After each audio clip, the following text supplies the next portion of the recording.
that kangaroos are born without hair, deaf, and blind. Wow. Today, something that I learned, a turtle, when it's 2 months old, it's this big, and when it's 30 years old, it turns like this big.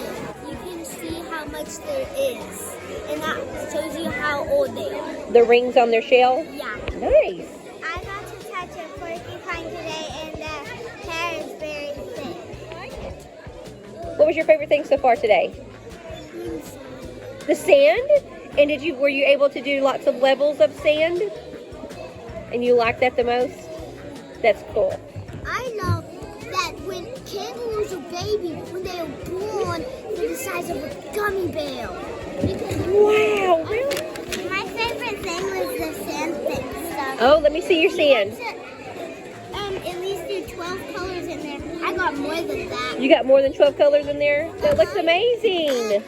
The picture teacher was fun, but our next thing, we don't know what it means. So that's all my favorite. All of it was my favorite. So far. Favorite so far. Yeah, cool.